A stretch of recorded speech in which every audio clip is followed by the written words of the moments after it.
ध्यान करूं जाता मन हर पले, ध्यान करूं जाता मन हर पले, ध्यान करूं जाता मन हर पले।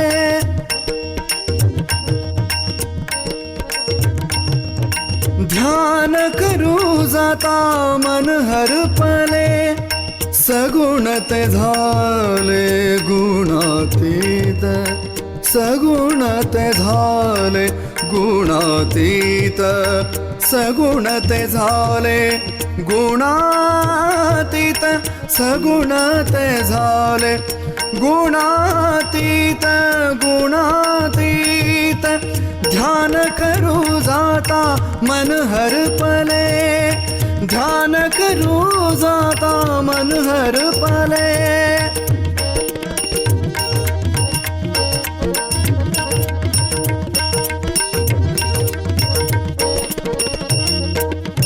जेथे पाहते थे राघवाचे, जेथे पाहते थे राघवाचे,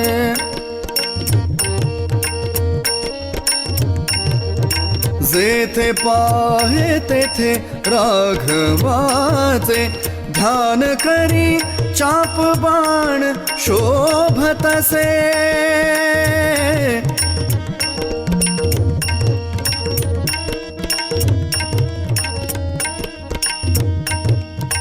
जेथे पाहते थे राघवाचे, जेथे पाहते थे राघवाचे, ध्यान करी चाप बाण शोभतसे, ध्यान करी चाप बाण शोभतसे, शोभतसे।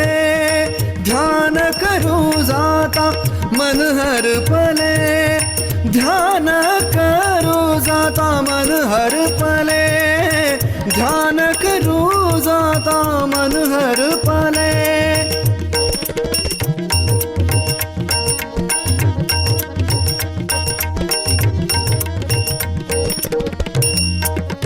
राम माझे मने, राम माझे ध्याने, राम माझे मने, राम माझे ध्याने,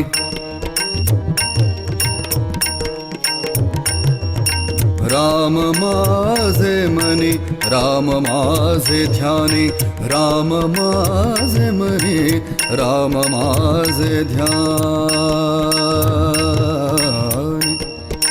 राम माझे मने, राम माझे मने, राम माझे ध्याने, राम राम राम, राम राम राम राम।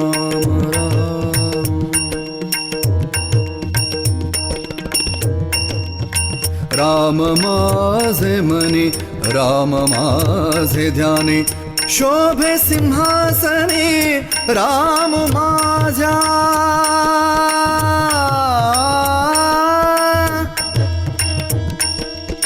राम माझा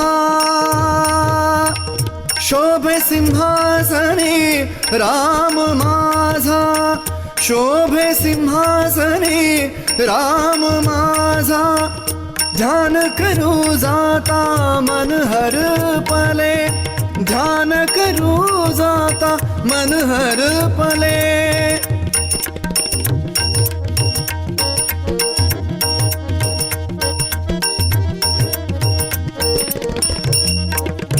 रामदास म्हणे विश्रांती मागणे, रामदास म्हणे विश्रांती मागणे,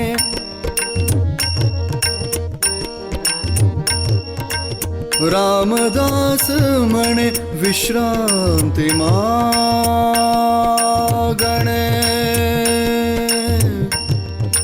विश्रांती मागणे।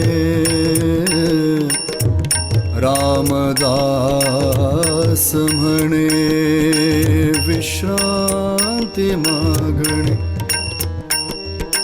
विश्रांती मागणे विश्रांती विश्रांती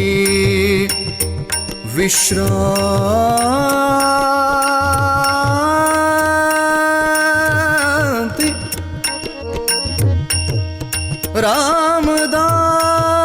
रामदास रामदास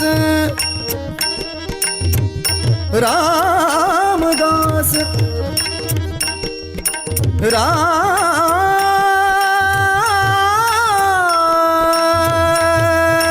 रामदास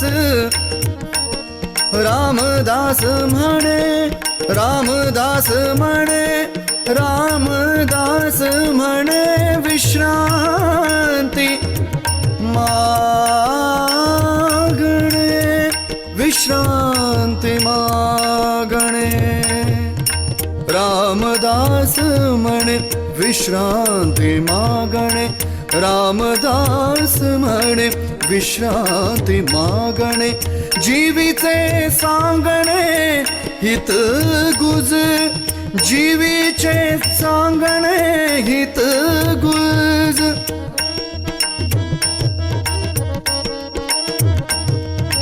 जीवीचे सांगणे हित गुज हित गुज ध्यान करू जाता मन हर पले ध्यान करू जाता मन हर पले सगुण ते झाले गुणातीत सगुण ते झाले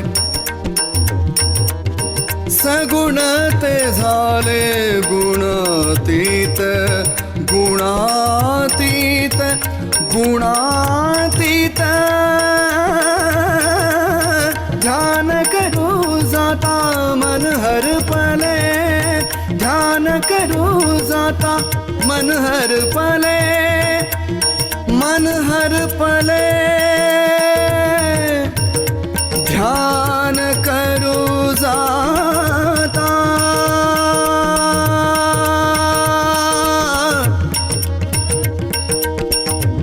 मन हर पले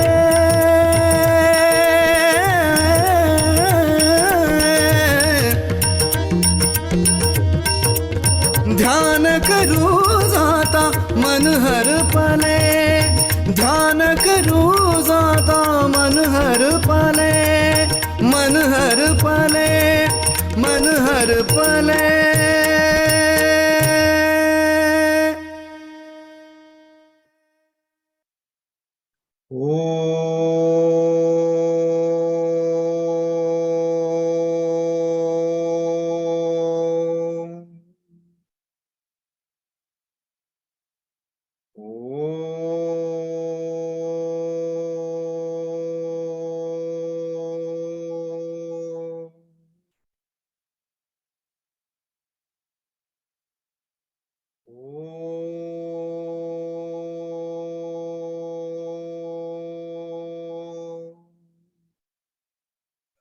ओम श्री गणेशाय नमः। ओम श्री सरस्वत्यै नमः। ओम श्री गुरुभ्यो नमः। शुका सारिखे पूर्ण वैराग्य जाचे वशिष्ठा परिज्ञान योगेश्वरासे कवी वाल्मिका सारिखा मान्यैसा नमस्कार माझा सद्गुरु रामदासा नमस्कार माझा सद्गुरु रामदासा जय जय रघुवीर समर्थ। नमस्कार।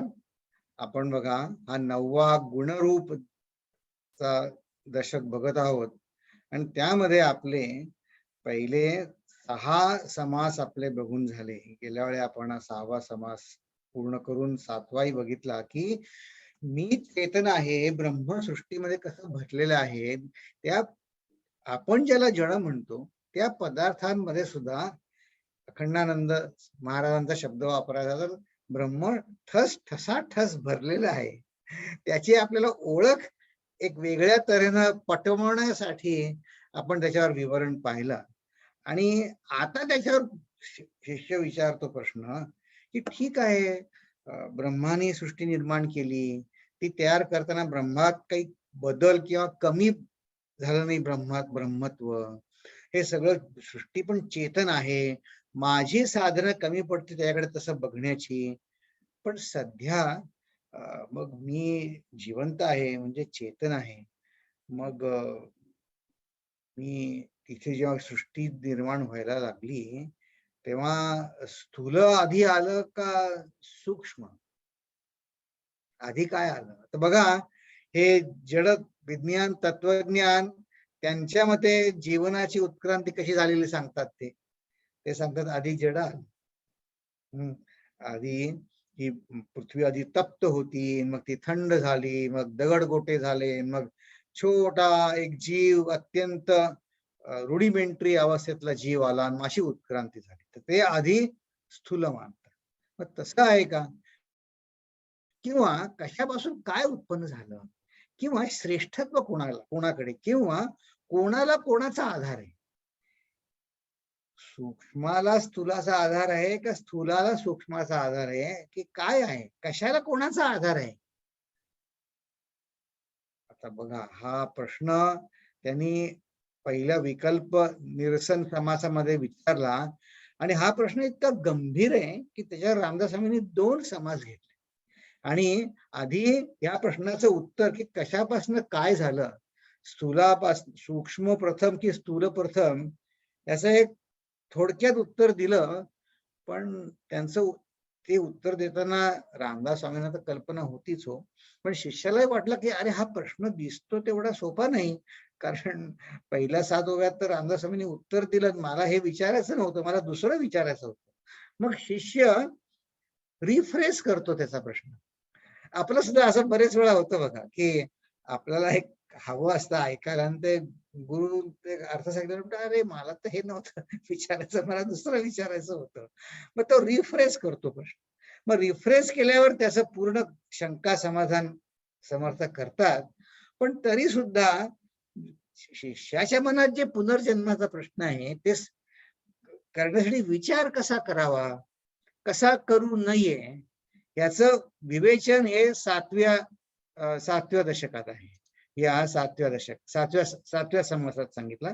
आणि 8व्या समासामध्ये त्याला देहांत निरूपण नाव दिलं, की ते त्याच्यामध्ये प्रत्यक्ष पुनर्जन्माचा सिद्धांत त्यांनी सांगितला. पण आधी आपली मतमतांतर सुद्धा पुष्कळ सांगितली त्यांनी. आज बघणार होता आपण की किती मतमतांतर आहेत.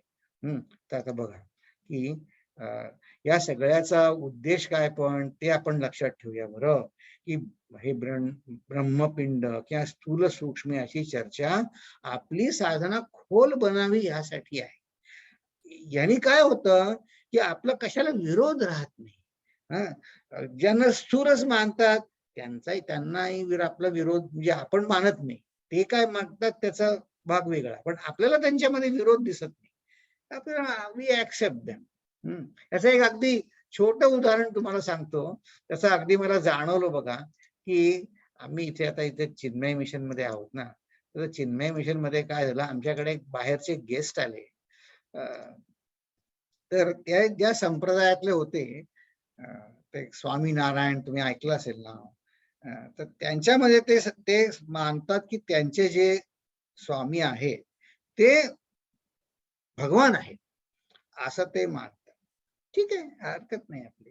तर एक कार्यकर्ते आमच्या इथले म्हणतात, म्हणजे अरविंद तुम्हाला आपण म्हणे यांना बोलवलंय, यांना काही त्यात तुम्हाला वावग विरोध दिसत नाही का? त्यांनी इंग्रजीत विचारलं. म्हटलं का बुवा असं म्हणतोस तू? नाही पण म्हणे ते तर स्वतःला भगवान म्हणतात आणि आपण तर सगळं व्यापी, आपण तर आपली भगवंताची व्याख्या वेगळी आहे. पण म्हटलं त्यात विरोध असायचं काय कारण आहे? ते म्हटलं तुझा मुद्दा काय आहे? म्हणजे मला आपली साधना बळकट कशी व्हावी, म्हणजे विरोध गेला की कसं आपल्याला मोकळं वाटतं. तो त्याच्याकडे जबाबदारी होती पुष्कळ. तर म्हणलं मला ते अरेंजमेंट करायला उत्साह येत नाहीये, की हे बरोबर नाही, ते स्वतःला भगवान कसं समजतात. म्हटलं का, तुला का अडचण वाटते? तर म्हटलं अरे आपलं वेदांत, तू वेदांताचा रेफरन्स देतो, तुम्ही देता. म्हटलं पण वेदांतमध्ये तर सगळ्या सृष्टीलाच देव मानतो आपण. मग ते सृष्टीचे ते भाग आहेत की नाही? जे पाहुणे येणार आहेत ते सृष्टीचा भाग आहेत की नाही? मग तुम्ही सृष्टीला जर देव मानता, मग त्यांच्यात का नाही देव बघायचा? मग आपला काही विरोध काहीच नाहीये त्याला. तर त्याला पटलं. म्हणलं हा, म्हणे असा मी नव्हता विचार केला. आपण बघा, आपण तर सगळ्या सृष्टीलाच ब्रह्म मानतो. मग ते सृष्टीचा भाग आहेत की नाही? आपण कशाला वाद घालायचा की फक्त तुम्हीच एकटे ब्रह्म आहे का नाही आहे? ते त्यांचं ते बघतील. ते आपले अतिथी म्हणून, आपले पाहुणे म्हणून आहेत, त्यांचं स्वागत करू आपण, त्यांचे 2 शब्द ऐकू आणि झालं आपलं. मग त्या विरोध गेला बघा. तर हे रामदास स्वामींना आपल्याला सर्वग्राही दृष्टी आपल्याला बनवायची आहे. रामदास स्वामी, आपल्याला सत्य सोडायचं नाही आहे, पण सत्याचा दुसऱ्यांनी पण मानलं पाहिजे, दुराग्रह तो टाळायचा आहे आपल्याला. आता बघा, चला आपण पुढे बघू की तुम्ही म्हणाल ते ठीक आहे हो, ह्याचा जीवनाशी संबंध आपण बघितला की सृष्टीमध्ये चैतन्य बघायला पाहिजे आणि जड वस्तूकडे बघण्याची नवी रीत बघायला पाहिजे आपण, नवी. मग ते आणखीन काय आपण गेल्या वेळी बघितलं की रामदास स्वामींनी सांगितलं हे. आज बघा, आजच्या भजनामध्ये ते त्याला परमविश्रांती म्हणतात. त्यालाच ते एकात्मता म्हणतात की ही एकात्मता किंवा समाधी, शरणागती, अनन्य आश्रय, वेगवेगळी नावं आहेत. आणि त्याला आपण गेल्या वेळी आपला क्रम जो बघितला की तो आपण बघितला होता की तर्काची एकात्मता, विचाराची एकात्मता, मग ही थोडी अशी बॉरोड असते. आणि मग सगळ्यात भावनांची एकात्मता झाली की भावना आपल्या सगळ्या व्यक्तिमत्वाला व्यापते. भावना, मग ती भावनेने जर आपण एखादं स्वीकार केलं की मग आपण ते बनूनच वागतो. मग आपल्यासाठी वेगळे प्रयत्न करायला लागतो. मग हे जर सगळं आहे, तर त्यांनी, समर्थांनी काय सांगितलं की सृष्टीमध्ये हे सगळं ब्रह्म आहे, पण पंचमहाभूत आणि त्याच्यापासून जे विकार सुरू झाले, प्रकृती, नंतर त्याला ते म्हणतात विकृती, हे किती पुष्कळ येत नाही. क्षणक्षणा पालटी सांगो किती, सांगो किती, किती म्हणून सांगावे. बघा या ओव्या आपण बघितल्या. पण आता बघा, इथं आपण गेल्या वेळी थांब की आपण बघा, समर्थांना शारदा सिद्ध हस्त त्यांच्यापाशी होती, मग त्यांच्या वाणीला मर्यादा का भासते? समर्थांना असं का म्हणायला लागलं, अरे तुला किती सांगू, किती सांगू? त्यांना काय सरस्वतीची मर्यादा होती का? तर तसं नाहीये बरं. कारण का ते म्हणतात, अरे ह्याला तितकंच महत्व आहे. कशाला तितकंच महत्व आहे? एकदा ब्रह्मच सृष्टीमध्ये आहे, हे एकदा मान्य झाल्यावर त्याच्या पुढचे जे विकार आहेत ना, कॉम्बिनेशन्स त्याचे, त्याला जास्ती महत्व द्यायची गरज नाही आहे. मग हे आपलं वाणीत, समर्थन वाणीला मर्यादा भासते कसं वाटतं? कारण का त्यांच्या उपदेशाला माझ्या अंतरात प्रतिसाद उमटत नाही, त्यांना दिसतं समर्थांना की माझ्या अंतरंगात प्रतिसाद उमटत नाही त्यांना त्यांच्या उपदेशानुसार. मग चला आपण विचार करू का उमटत नाही. कारण आपल्याला आपली प्रगती साधायची आहे, आपण प्रत्येकाने विचार करू. मग मला प्रतिसाद उमटण्यासाठी कसली जरूर आहे? मला समजत नाही की समजतं पण कृतीत येत नाही, या दोघातलं काय होतं? मग जर समजत नाही असं असेल, तर समजत नसेल तर समर्थ म्हणतात की मला विवेकाची कमतरता आहे. विवेक माझा पृथक करणं, विच पृथक करणे, असा संस्कृत धातू आहे विवेक करण्यामध्ये. त्याच्यामध्ये मला विवेक करण्यामध्ये माझी शक्ती कमी पडते. पण समजतं पण कृतीत येत नाही, हे जर असेल तर मात्र माझ्यामध्ये वैराग्याची उणीव आहे की मीच आधी कुठेतरी आय एम कन्व्हिन्स, मी आधीच माझ्या रागद्वेषांच्या आहारी गेलोय, त्यामुळे जे नवीन सांगतात ते मला पटत नाही, वैराग्य कमी पडत. मग इथं काय समर्थांना सांगायचंय? इथं समर्थ सांगताय की हा जो आहे तो तुझा विवेक तू कर जास्ती, की ये प्रकृतीचा निराश, विवेके वारावा सावकाश, म्हणजे वेगळा करावा, त्याच्यापासून ते त्याच्यात स्पष्ट बघायला शिकावं. विवेके वारावा सावकाश, मग परमात्मा परेश अनन्य भावे भजावा. आपल्याला ते सृष्टीतले विकार भजायचे नाहीये, पण विकारांचं जे अधिष्ठान आहे, विकार विकार त्याच्यावर अवलंबून आहे, ते अधिष्ठान त्यातलं ब्रह्म ते भजायचं, बाहेरच्या उपकरणांना बुजायचं नाही आपल्याला. अशा तऱ्हेनं हा इथे हा समाज संपतो की प्रकृतीला कडे कसं बघावं. तर मग त्याच्यावर शिष्याची शंका आहे. काय शंका आहे की जेव्हा स्थूल नसतं, मग माझं मन तर असं शिष्याची भूमिका होता की माझं मन जे आहे ते या स्थूल शरीरात आता व्यक्त होते. मग जेव्हा नसेल तेव्हा माझं अंतःकरण कुठे राहील. कारण बरोबर आहे शंका त्याला. कारण त्याला आश्रय पाहिजे ना काहीतरी. सध्या मला म्हणजे शिष्याला हाच आश्रय दिसतो. मग चला, अध्यात्मातली प्रगती आहे ती गेल्या वेळी समर्थाने सांगितलं 5व्या समाजाच्या शेवटी की एकात्मतेमध्ये प्रतीत होते. आपण एकात्म झालो, तर्कानी म्हणा, विचारांनी म्हणा, भावनांनी म्हणा, उपदेशाने ही ती एकात्मता आपल्याला जाणवते. तर मग सध्या आपण आज आपल्याला प्रश्न विचार की मला सर्वोच्च एकात्मता कशाची आहे, म्हणजे एकात्मता साधणं मला जमतंय का नाही, ती कला माझ्यापाशी आहे का नाही. एकात्मता साधण्याची कला माझ्यापाशी आहे का नाही. चला आपण एखादा सरप्राईज टेस्ट घ्यायची का. चला आता आपण सरप्राईज टेस्ट घेऊ. की बघा तुम्हाला दिसतंय का हे. मग मिहीर मग त्याचा बोल आपण बंद केला की त्याचा तुम्ही स्क्रीनशॉट मला पाठवा. ही सध्या मला सर्वोच्च एकात्मता कुठे अनुभवास येते. आता हे आयडियल पासनं जे जसं मला जाणवतं तसे आहेत. तर आपण आयडियल नाही विचारतोय, आपण आत्मपरीक्षण करतो की मला एकात्मता कुटुंब आणि नातेवाईकांच्या सान्निध्यात आहे. माझी मुलं बाळ नातवंड सगळी माझ्या जवळ असतील तर मग मजा आहे. किंवा माझं पैसे वगैरे पेन्शन सुरक्षित आहे ना सगळं, त्याच्यात आहे. किंवा माझ्या प्रकृतीत, कोणी म्हणेल माझ्या प्रकृतीमध्ये स्वास्थ्यामध्ये आहे की ती माझी एकात्मता मला सर्वोच्च. किंवा गाढ झोपेत की इथं मीच मला हरवतो, ते गाढ झोपेत मला एकात्मता आहे. कशात आहे सांगा तुम्ही. आणि तुम्हाला माहितीच आहे की हे अनॉनिमस पोल आहे, त्यामुळे आणि आपलं महत्वाचं राहिलं की कोणाला एकात्मता गुरु आज्ञा पालनामध्ये, उपासनेमध्ये, वेदांत अध्ययनात कसा वेळ जातो कळत नाही. त्याच्यात माझी एकात्मता आहे, कशात आहे. बघा, जे तरुण साधक असतात ना त्यांना आमच्या स्वामीजी हा प्रश्न जरा वेगळ्या तऱ्हेने विचारायचे. ते म्हणायचे तुला जगण्यासाठी काहीही करायची आवश्यकता नाही. असं जर असेल, तुला पुष्कळ मोकळा वेळ आहे आणि जीवितार्थ चालवण्यासाठी कसली जरुरी नाही, तर तू काय करशील असं विचारायचे. तर बघा तुम्ही सांगा. चला,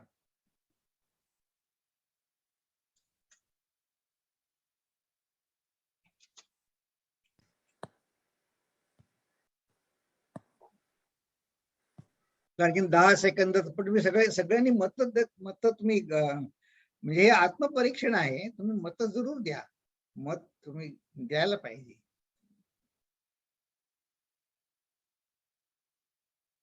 ठीक आहे, आता मी मतदान थांबवतो कारण आपल्याला पुढे पण भाग बघायचा आहे. खूप कठीण आहे का प्रश्न. गूढ आहे ते समजू शकतो पण कठीण नाहीये ना. ठीक आहे, चला आता मी पोल एंड करतो आणि मग आता शेअर करतो रिझल्ट. बघा आपलं भाग्य किती आहे थोर की आपण आपल्याला सत्संग ज्याला आपण म्हणतो ते बघा सगळ्यांना बऱ्याच बहुसंख्य जणांना गुरु आज्ञा पालनामध्ये एकात्मता जाणवते. ही किती भाग्याची गोष्ट आहे. मग आता बघा ह्या बाकीच्या ज्या आहेत तर एकात्मता नाही असं नाही, पण सर्वोच्च आपण म्हटलं. मग आता गाढ झोपेमध्ये सुद्धा सर्वोच्च असेल. पण चला आपण आपला हे तर मी स्टॉप करतो शेअरिंग आणि मग आता आपण आपला क्वेश्चन जरा रिफ्रेश करू. हा प्रश्न आपण बघितला याच्यामध्ये. आता आपला प्रश्न जरा रिफ्रेश करू. कारण टेक्निकली तात्वदृष्ट्या गाढ झोपेमध्ये सर्वोच्च एकात्मता आहे.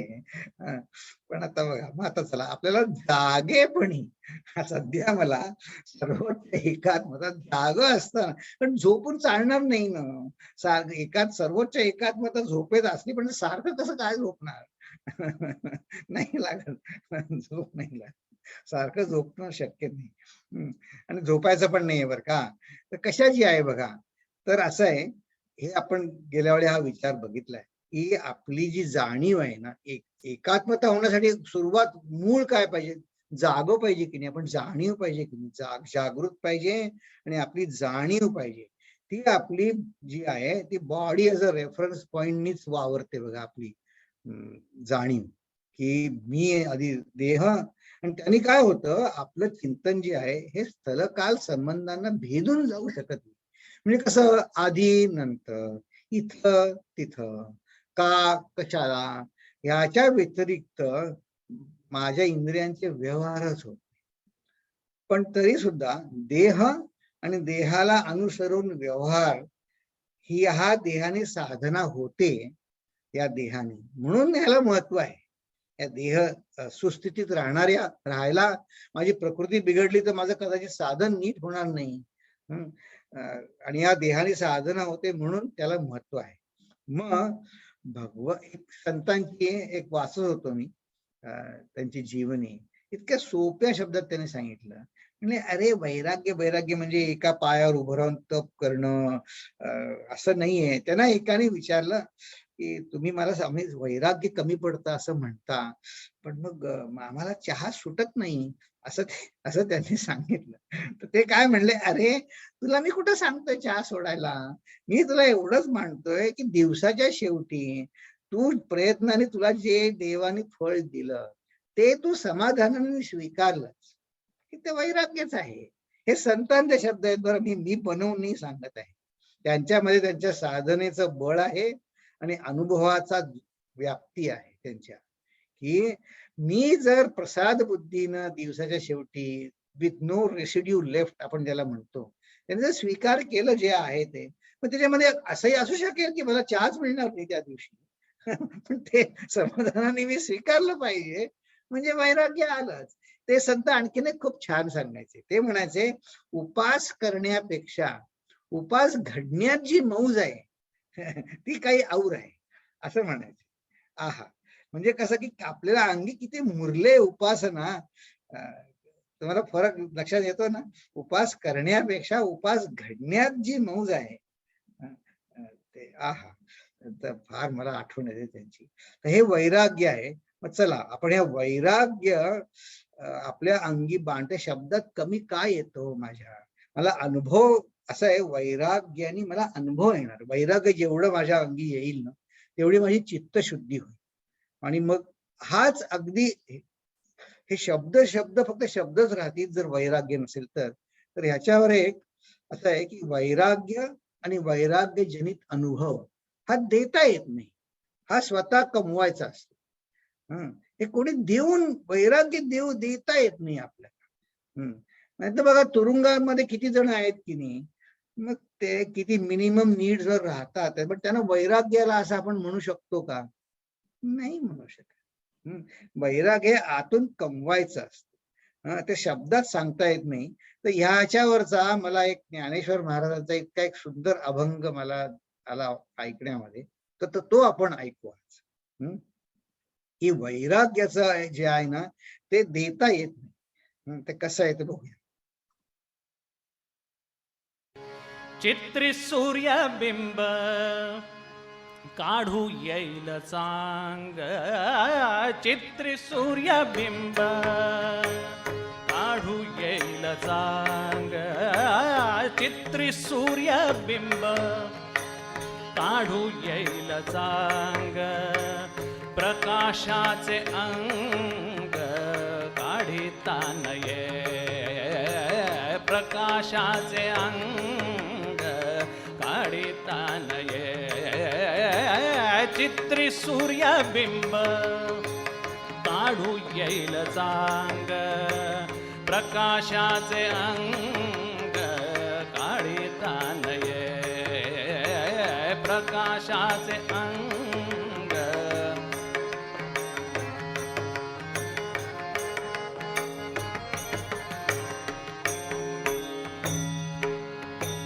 संन्यासाचे सोंग संन्यासाचे सोंग सोंग म्हटल्या संन्यासाचे सोंग आणू येईल सांग संन्यासाचे सोंग आणू येईल सांग वैराग्याचे अंग आणता नये वैराग्याचे अंग आणता नये चित्री सूर्यबिंब काढू येईल चांग प्रकाशाचे अंग काढिता नये प्रकाशाचे अंग काढिता नये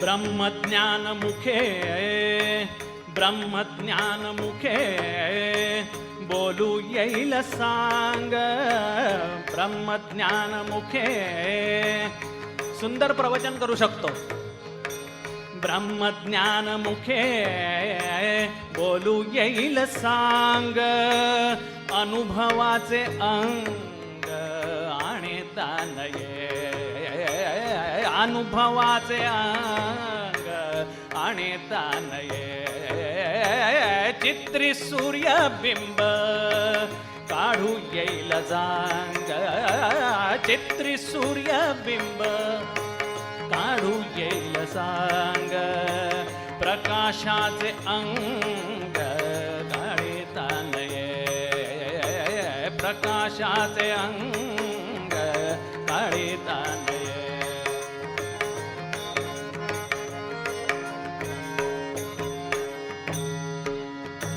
ज्ञानदेव म्हणे गुरु कृपा सांग गुरु कृपा सांग ज्ञानदेव म्हणे गुरु कृपा सांग गुरु कृपा सांग ज्ञानदेव ज्ञानदेव ज्ञानदेव म्हणे गुरु कृपा सांग गुरु कृपा सांग तरीची हे भाग्य तरीची हे भाग्य येईल हाता तरीची हे भाग्य येईल हाता चित्री सूर्यबिंब काढू येईल जांग चित्री सूर्यबिंब काढू येईल जांग प्रकाशाचे अंग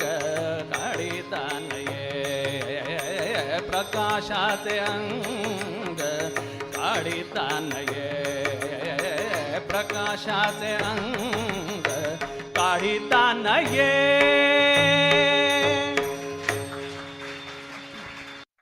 इथे ज्ञानेश्वर महाराजांनी वैराग्याला किती बघा ब्रह्मज्ञानाची तुलना केली आहे की आणि अनुभवाची तुलना केली की वैराग्य अंगी असण्याने अनुभव येईलच की इतकं याचं महत्व आहे. आणि पूज्य गुरुदेव विवेक आणि वैराग्य ह्याला या साधकाचे दोन पंख असं म्हणायचे. या दोन पंखाने तुम्ही भरारी मारू शकता. नुसता विवेक उपयोगास येत नाही, नुसतं वैराग्य उपयोगास येत नाही, दोन्ही पाहिजे. and they cross feed each other. Okay, तर हे जे समर्थ म्हणले की विवेकाने विचार करा की मग परमात्मा परेश अनन्य भावे भजावा हे शक्य होईल. आपल्या आवाक्यात येईल वैराग्यपट असेल तर. आता शिष्याची शंका तुम्हाला समजली की स्थूल जेव्हा नसतं तेव्हा अंतःकरण कुठे राहतं. मग आता प्रश्न असा आहे की शिष्य किंवा आपण स्वतः मी स्थूल आहे का सूक्ष्म आहे? मी शरीर आहे का मन आहे? मी कोण आहे? माझी प्रायमरी आयडेंटिटी काय आहे? माझी प्रायमरी आयडेंटिटी त्याच्यावर उत्तर अवलंबून राहील, हो की नाही? की माझी प्रायमरी आयडेंटिटी शरीर असेल तर मग माझी धारणा वेगळी होईल. मग आता असं आहे, जे श्रेष्ठ आहे ना, की ज्याच्या आदेशाने जो कोणी चालतो, तो जो आदेश देतो तो मुख्य, तो वरचढ असतो, हो की नाही? मग शरीर, मन शरीरात आहे का शरीर मनात आहे? कोणाला कोणाचा आश्रय आहे? बरं, चला आता आपण जे बघितले उदाहरण ते बघू. सृष्टी, स्वप्न सृष्टी स्वप्न मनात आहे का मन स्वप्नात आहे? कोणामुळे काय आहे? मनामुळे स्वप्न आहे की नाही? मनामुळे स्वप्न आहे, मग मन स्वप्नात नाही, स्वप्न मनात आहे. ते कधी येतं, विराम पावत. तसं आपण जे म्हणतो ना, की सृष्टी या जगामध्ये ब्रह्म भरलंय का ब्रह्मात जग आहे?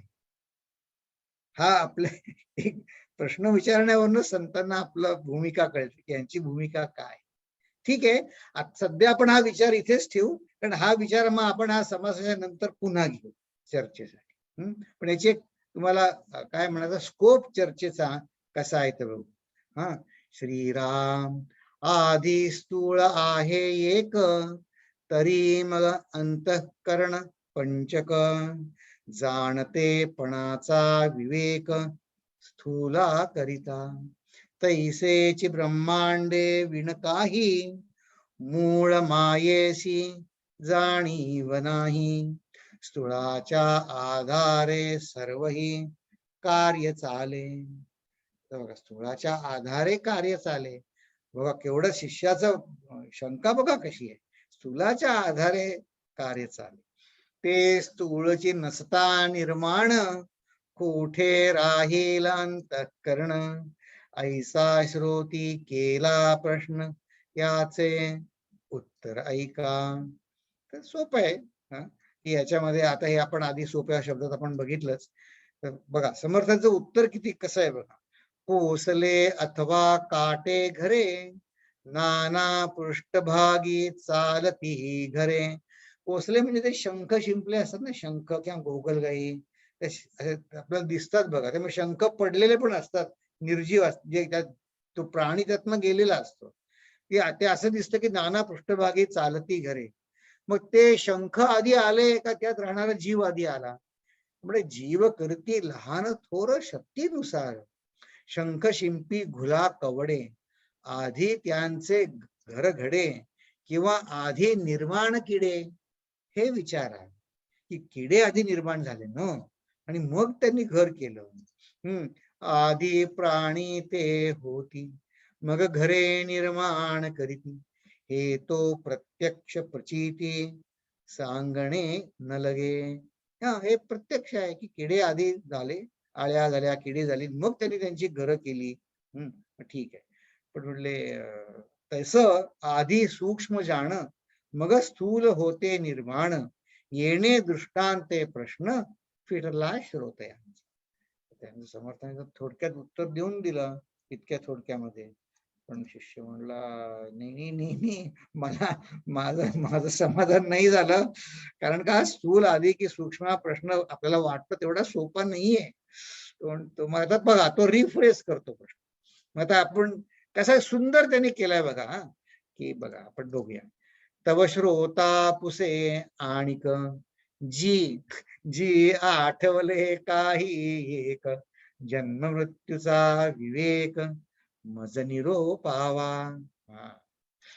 कोण जन्मास घालते आणि मागुता कोण जन्म घेते, हे प्रत्यया कैसे येते कोण्या प्रकारे. ब्रह्मा, आता बघा याच्या पुढच्या ज्या 3 ओव्या आहेत त्याला त्यांनी रूढीनुसार, शिष्याचाच अजून प्रश्न चालू आहे बरं का. शिष्यच एक्सप्लेन करतोय की ही भूमिका असं सांगतं, पुराण असं सांगतं, अमका विचार शास्त्र असं सांगतं. त्याचाच विचार तो मांडतोय आणि तो आपणूनच मग त्यातला फॉल्ट जो आहे. कारण का एकदा वेदांताची आपल्याला आवड लागली ना की कळतं की अरे हे वेदांतामध्ये ह्याच्यामध्ये ह्याच्या वेदांत हे सांगतं, हे जे काही ब्रह्मा विष्णू महेश हे खोटं नाहीये, पण ह्याच्या पलीकडे पण आणखीन काही आहे. माझी विचार करण्याची शक्ती मी तिथे जाऊ शकतो. मग आणखीन मग आता बघा हा समाज इतका सुंदर उलगडत जातो. हा जाणीवेचा क्रमविकास जो आहे शिष्याचा, तर हे आता पुढच्या ज्या 15-20 ओव्या आहेत ना, त्या या सगळ्या मतमतांतर ते मांडतात आणि तो शिष्य त्याच्या स्वतःच्याच मतांचं थोडं खंडन करतो आणि शेवटी कन्क्लुजन काय करतो, या सगळ्यामध्ये मला काहीतरी फॉल्ट दिसतोय, याचा अर्थ जन्म मृत्यू असं काही नाहीच आहे, असं कन्क्लुजन आहे थोडक्यात. तर आता बघा, ब्रह्माला जन्माला घालतो, विष्णू प्रतिपालन करतो, रुद्र संहारतो असं आपण ऐकतो. पण हे प्रवृत्तीचे बोलणे हे प्रत्येकाला कोणाच्या आलंय, कोणी बघितले असं की शंकर भगवान असं करतात, विष्णू भगवान असं करतात, हे काय म्हणे मला प्रत्यक्ष दिसत नाही. मग म्हणे हे तर काही खरं नाही. ब्रह्म आणि दुसरा प्रश्न, हे प्रत्यक्ष दिसत नाही हे एक झालं, पण दुसरं मग ब्रह्माच कोणी जन्माला घातलं हे कळत नाही. मग विष्णूला कोण सांभाळतं, विष्णूला सगळ्यांचा प्रतिपाल करतो. आता बघा त्यांनी त्याच्यातलाच फॉल्ट शिष्याने सांगितलं की इथं हे लॉजिक, इथं याची मर्यादा आहे. म्हणून हा सृष्टी भाव अवघा मायेचा स्वभाव. स्वभाव म्हणजे एक सुंदर डेफिनेशन मला मिळाली. स्वभाव म्हणजे मी त्यासाठी काही वेगळं करायची जरूर नाही. म्हणले माया अशीच आहे. पण म्हणले मायेचा स्वभाव असं जर म्हणलं, पण म्हणले करता म्हणो निर्गुण देव तरी तो निर्विकारी. म्हणे माया जन्मास घाली. मग असं जर म्हणलं की माया आपणहून ती जन्माला घालते, मग ती स्वतःच प्रसरण पावेल. मग हे काही बरोबर नाही, कारण माया इंडिपेंडंट होईल मग. आणि विस्तारिता थारली हेही घडेना. आता जन्मतो तो कोण कैसी त्याची ओळखण. आणि संचिताचे लक्षण तेही निरूपावे. बघा आता तुमच्यापैकी जर पुष्कळ जण स्टडी ग्रुप अटेंड करत असतील ना, तुम्हाला अनुभव येत असेल की या सगळे येतात, मग कोणतरी त्याच्यावर सांगतं अरे पण तू जे सांगितलंस त्याच्यात ही त्रुटी आहे, हा फॉल्ट आहे. मग म्हणतात हा आहे. मग कशाचाच निर्णय होत नाही सगळ्यात सरते शेवटी. तर म्हटलं काय मला तुम्ही सांगा समजून हो. पुण्याचे कैसे रूप आणि पापाचे कैसे स्वरूप. याही शब्दाचा आक्षेप कोण करता. हे काहीच नये अनुमान. म्हणती जन्म घेते वासन. परिते पाहता दिसेना ना धरिता नये. आता वासना हा सूक्ष्म असते, वासना दिसत नाही. आता बघा आपल्यापैकी आता आपण अनेक जण अमेरिकेत आलो, आपल्याला लहानपणी कोणी सांगितलं असतं की तू अमेरिकेत जाणार आहे, खरं वाटलं असतं का आपल्याला? नाही. पण भगवंतानी आपल्याला आपली होती ती वासना की ह्या देशामध्ये ह्या स्थळी ह्या जावी, इथे जावं. ती वासना पूर्ण करण्यासाठी भगवंतांनी आपल्याला आणलं इकडे. ती वासना दिसत नाही, ती सूक्ष्म असते. सूक्ष्म आहे म्हणजे काय, हा ज्ञानेंद्रियांच्या पलीकडला विषय आहे. हा एक तर्क एका मर्यादेपर्यंत चालतो, पण त्यानंतर आपल्याला आप्त वाक्य स्वीकारायला लागतं किंवा उपनिषदांचं म्हणणं स्वीकारायला लागतं. वासना कामना आणि कल्पना हेतू भावना मती नाना. ऐशा अनंत वृत्ती जाणा अंतःकरण पंचकाचा. या अंतःकरणामध्ये इतक्या अनंत वृत्ती येतात, त्यांच्या या सगळ्या काही वासना कामना आहेत, काही कल्पना आपल्या मनानेच बनवल्या आहेत, काही त्याच्यामध्ये वासनाला पुरा करण्यासाठी मी काही हेतू मनात धरतो, अशा अनेक अनेक अनेक आहेत. त्यामुळे असो हे अवघे जाणीव यंत्र. जाणीव म्हणजे स्मरण मात्र. आता बघा इथं त्यांनी जाणीव म्हणजे स्फुरण हे एवढाच भाग घेतला. पण म्हणले हे जर फक्त जाणीव मात्र आहे, मग या जाणीवेला जन्म मृत्यू कसा काय असेल? नाही. म्हणून तो त्या जाणीवेला पण मानत नाही. देहो निर्माण पाचा भूतांचा वायो चाळक तयाचा. जाणणे हा मनाचा मनोभाव. ऐसे हे सहजची घडले तत्वांचे गुंथाडे झाले. कोणास कोणे जन्मविले कोण्या प्रकारे. तर बघा या तत्वांच्या वादावादीमध्ये इतके शिरलो. पहिली गोष्ट, जेव्हा आपण फक्त प्रत्यक्ष इंद्रिय प्रत्यक्षच मी धरून चालेन, तर मग ती ती मोठी मर्यादा मी माझ्यावरच घालून घेतली. आणि मग ह्याप्रमाणे मग सगळे वादविवाद वाढले. पण ते म्हणून म्हणले परिहे पाहता दिसेना, म्हणून म्हणले जन्मेना म्हणजे पुनर्जन्म नाहीच आहे म्हणे काही. उपजला प्राणी येना मागुता जन्म. शेवटी म्हणले हा हे मला पटलं की कुठे उगीच डोक्याला त्राप द्या. जन्माला प्राणी एकदा गेला की गेला, तो काही पुन्हा जन्माला येत नाही. हा हे मला खूप आवडलं. म्हणले पण असं असं जर म्हणलं मग म्हणले संत संगतीचा काही उपयोगच नाही होणार. मग संत संगतीत कशाला जायचं? तर संत संगतीत आपण किती ऐकलं, समर्थांनी सांगितलं की कुठच्या तऱ्हेचा मृत्यू चांगला, अंतसमयी आठवतो, संत चांगली गती देतात. पण म्हणले मग असं हे सर्व निरर्थक होईल. पूर्वी स्मरण ना विस्मरण, मध्येचे झाले स्मरण, अंतर्यामी अंतःकरण जाणती कळा, सावध आहे तो स्मरण, विकल होता विस्मरण, विस्मरण पडता मरण, पावती प्राणी. हा सगळा आपल्या स्मृतीचा खेळ आहे. बस त्यात काही बघायचं, काही म्हणायचं नाही. स्मरण विस्मरण राहिले त्यांनी देहाला मरण आलं हो, त्यात काय विचारायचा. कोणी दुसरे म्हणतात हे सगळ्या कल्पना बळावल्या आहेत, त्यात काही नाही. म्हणून म्हणले जन्मची नाही कोणाची. हा हे सगळ्यात छान आहे. जन्मची नाही कोणाची, श्रोतयाची आशंका ऐसी, मरून गेले ते जन्मासी मागुते न ये. हे हे फार म्हणले छान. हे खरंच चारबाग तत्वज्ञान आहे बरं का.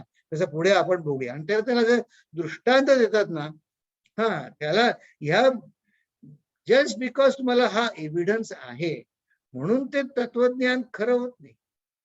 वाळले काष्ट हिरवेना, पडिले फळ पुन्हा लागेना, तैसे पडिले शरीर येना, जन्मास मागुते. मडके अवचिते फुटले, फुटले ते फुटोनची गेले, तैसेची पुन्हा जन्मले नाही मनुष्य. आता समर्थ म्हणले ही तर आता अगदी हद्द झाली. कारण म्हणले आता सगळे सारखे, सगळ्यांना तरी एका मापाने मोज. तर बघा हे चारवाक तत्वज्ञान आहे. कसं आहे म्हणले, कारण हे पटतं का? पण हा जे इंद्रिय प्रत्यक्ष आहे ते दिसतं. हे तुम्ही ऐकलं असेल ना, यावत जीवेत सुखम जीवेत, ऋणम कृत्वा घृतम पिबे. मग पण म्हणते ऋण, कर्ज काढून तूप प्या, पण ते कर्ज फेडणार कोण? अरे काही जरूर नाही. कारण तुम्ही मेल्यानंतर काही तुम्ही गेले, ते फेडायची पण गरज नाही. असं कसं चालेल? मग बघा ह्याच्यामध्ये ह्या ज्या 5-6 स्कूल ऑफ थॉट्स समर्थांनी बघितले, त्याच्यामध्ये पुष्कळ त्रुटी आहे. काय त्रुटी आहे की म्हणले येथे समर्थ सांगताय, अरे तू इथे अज्ञान आणि सज्ञान हे सारखं कसं काय समजतोस? हे आता एक समर्थ एक कन्क्लुजन काढतात. ही 31वी ओवी या आधीच्या सगळ्या 16-17 ओव्यांवरती ते हे सांगितलं ना मगाशी, हे स्टडी ग्रुप आपल्या अशा याच धर्तीवर चालत असतात की थोडा एक हायपोथेसिस आपल्याला कुठला तरी आपण घेतो, पण वी गेट कन्व्हिन्स मोर. त्यातल्या ज्या त्रुटी आहेत ना त्यांनी आपण जास्ती कन्व्हिन्स. मग समर्थ सांगतायत येथे अज्ञान आणि सज्ञान सारिखेच झाले समान, ऐसा बळावला अनुमान, श्रोतयासी वक्ता म्हणे हो ऐका, अवघे पाषांड करू नका, अनुमान असेल तरी विवेका अवलोकावे. आहा म्हणले अरे हा गोंधळ करू नका, विवेकाने थोडं या प्रश्नाकडे बघा. तुम्ही जे सांगितले they are just point of views, पण त्यातलं तुम्ही त्यातलं सुद्धा सिलेक्ट घेतलं तर कसं चालेल? तसं नाही चालत. बघा हीच आपली चर्चा कुठून सुरू झाली की म्हणले श्रोता पुसे, मी आठवलं की जन्म मृत्यूचा मला विवेक सांग. हा इथनं आपली सुरुवात झाली. कोण जन्मास घालतो? तुम्ही म्हणाल हे काय होय, जाणून घेणं जरूर आहे का? तर हो, हा प्रश्न इतका गंभीर आहे. आणि बघा तुमच्यापैकी बघा अनेक जणांनी वेदांताचा अभ्यास केलेला आहे. तर तुमच्यापैकी बऱ्याच जणांनी कठोपनिषद सुद्धा वाचलं असेल. तर कठोपनिषदामध्ये सुद्धा हा प्रश्न विचारला आहे की नचिकेताने, तुम्हाला आठवत असेल की नचिकेत हा प्रश्न विचारतो की यमराजा, आणि त्याच्यावर पूर्ण उपनिषद, एक कठोपनिषद, एक असा एक हे आहे उपनिषद की त्याच्यामध्ये साधकाच्या दृष्टीने फार उपयुक्त साधना सांगितली आहे. आता बघा, नचिकेताने काय प्रश्न विचारला कठोपनिषदामध्ये? येयं प्रेते विचिकित्सा मनुष्ये अस्तीति एके नायमस्तीति चैके. येयं प्रेते, प्रेते म्हणजे प्रकर्षेण इतः, जे इथनं गेलं आहे म्हणजे प्रेत, मर्त्य. त्याची चिकित्सा म्हणजे विचिकित्सा म्हणजे संशय.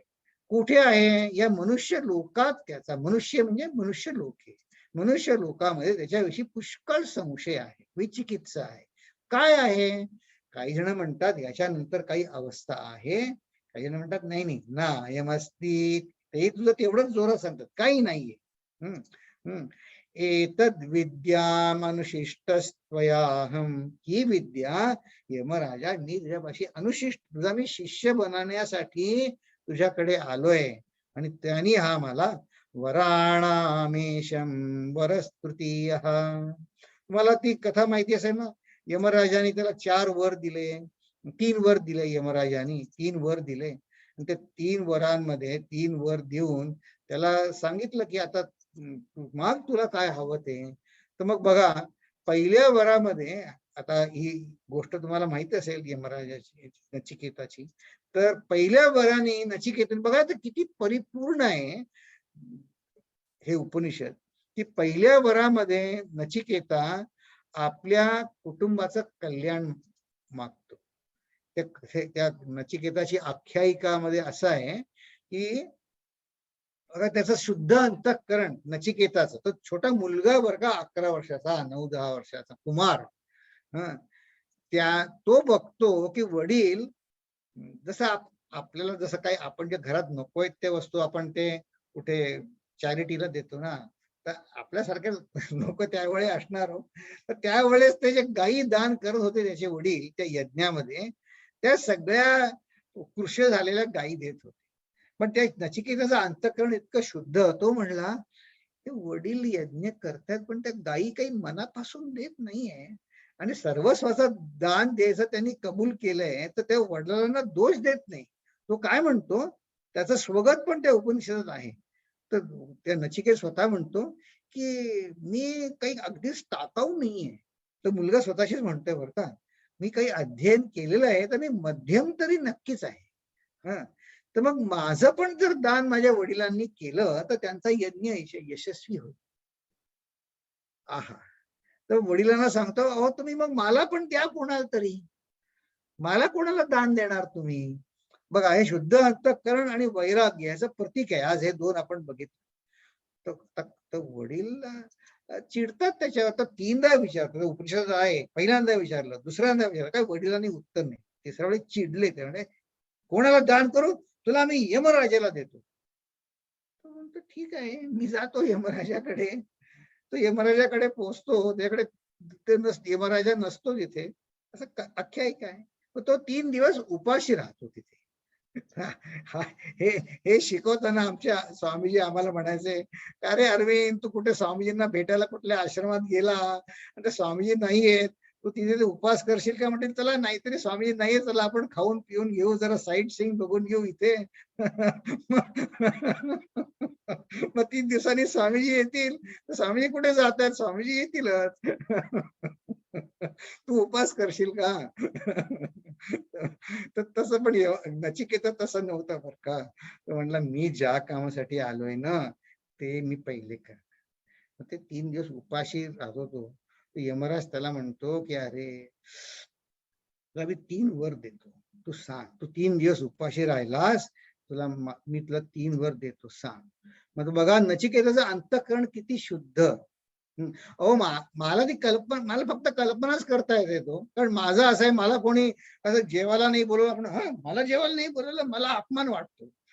पण ते नचिकेता म्हणला, यमराजानं म्हणतात, नचिकेता म्हणतात, मी तुमची आज्ञा घेऊन मी जेव्हा इथून जाईन, त्या वडील माझा प्रेमाने स्वीकार करो आणि त्यांना समाधान त्यांचं टिको, हे मी पहिल्या वराने मागतो.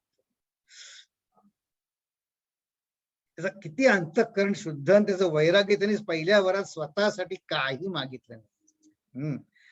दुसऱ्या वराने सांगितलं, त्यांनी दुसऱ्या वरात त्यांनी समाजाचं कल्याण मागितलं. ओव्हर सिम्प्लिफाय करतोय मी, पण त्यांनी दुसऱ्या वरामध्ये समाजाचं कल्याण मागितलं. आणि आता त्याच्यानंतर अध्यात्म सुरू. बघा, हे आपण सगळंच मान्य करतो हो की भुकेल्या पोटी अध्यात्म नाही हो. मग काय ऋषींना माहित नव्हतं का हे? त्यांना पण माहिती होतं, पण आपण मला जेव्हा अध्यात्माचा अभ्यास नसेल करायचा, मी आपलं काहीतरी आर्ग्युमेंट करतो, पण ते खरं नाहीये. हे आपली उपनिषद परिपूर्ण आहे. मग तिसऱ्या वराने तरी हा तिसरा वर आहे.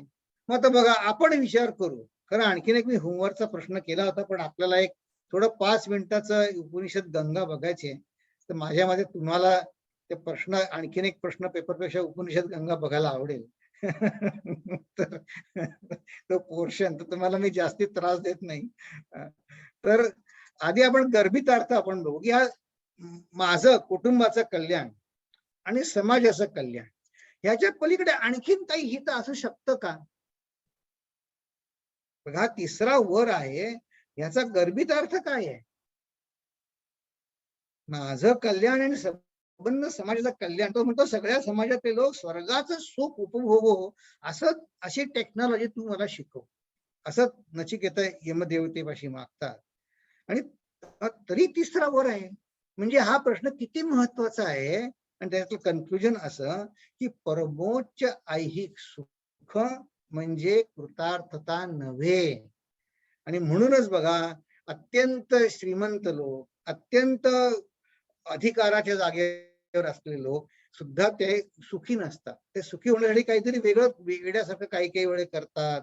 तरी त्यातून त्यांना का, तर हे परमोच्च ऐहिक सुख म्हणजे कृतार्थता नव्हे.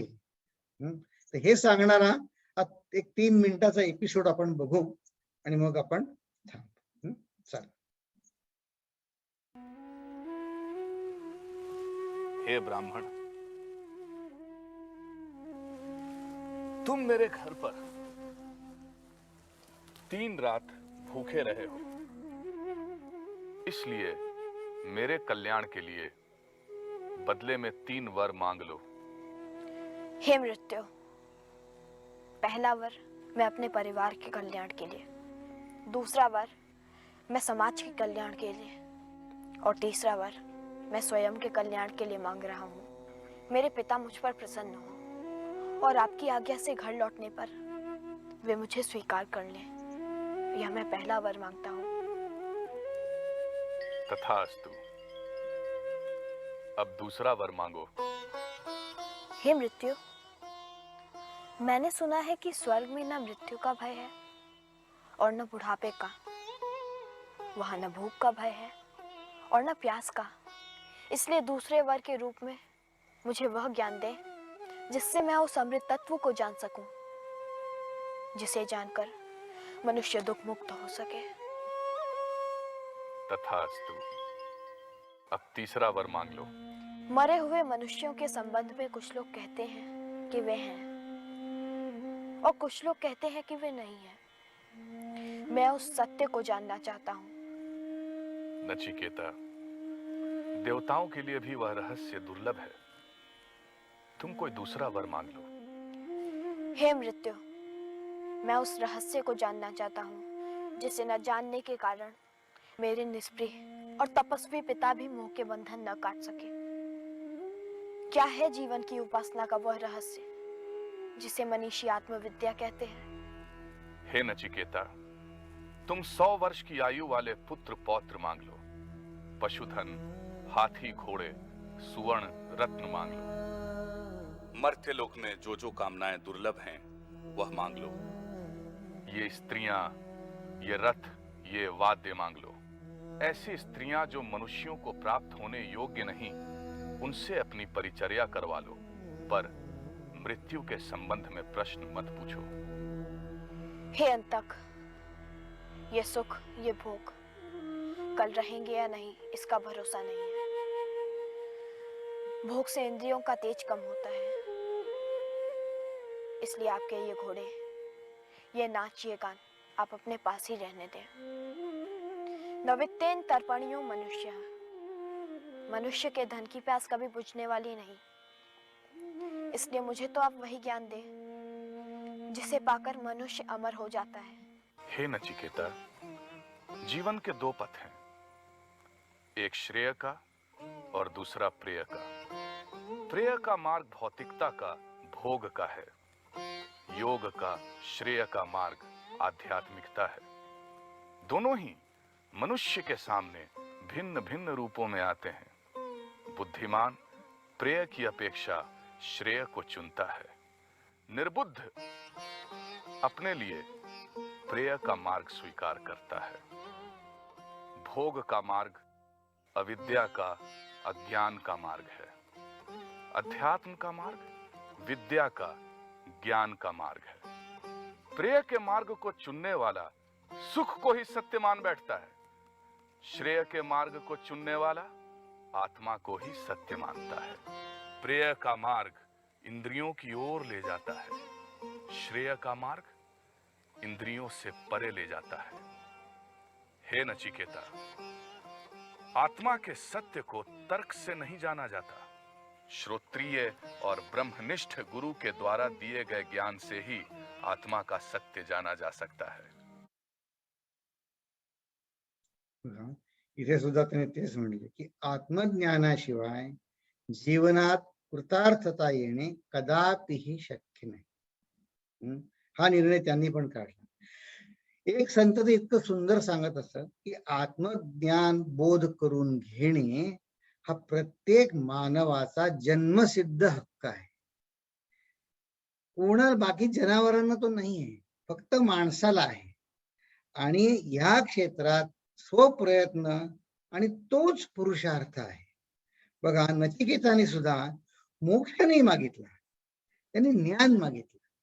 कारण मोक्ष देता येत नाही हो, मोक्ष देता येत नाही। मग नचिकेता काय इतका हुशार नव्हता का? त्यांनी मोक्ष मागितला असता, पण असा उसना मोक्ष त्याला नको होता। त्यांनी ज्ञान मागितलं।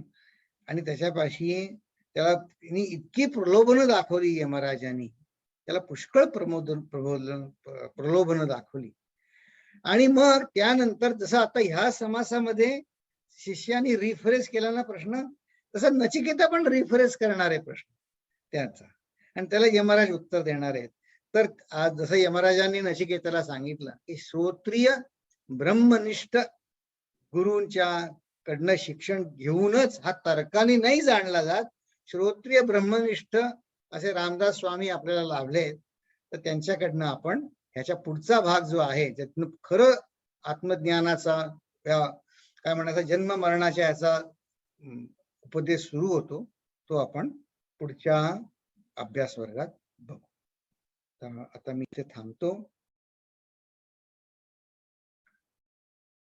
ओम पूर्णमद पूर्णमिदं पूर्णात् पूर्णमुदच्यते पूर्णस्य पूर्णमादाय पूर्णमेवावशिष्यते। ओम शांति शांति शांतिः। हरिः ओम श्री गुरुभ्यो नमः। हरिः ओम। आणि एक महत्वाची सूचना, पुढच्या सोमवारी 4 जुलै आहे, तर पुढच्या सोमवारी काही आपला दासबोध वर्ग पुढच्या 4 जुलैला होणार नाही, पण मंगळवारी एक विशेष वर्ग घ्यायचा विचार आहे माझा। त्याला म्हणजे आपण हा समास नाही घेणार, पण दुसरे एक विशेष अतिथी कदाचित येतील, बघूया मंगळवारी।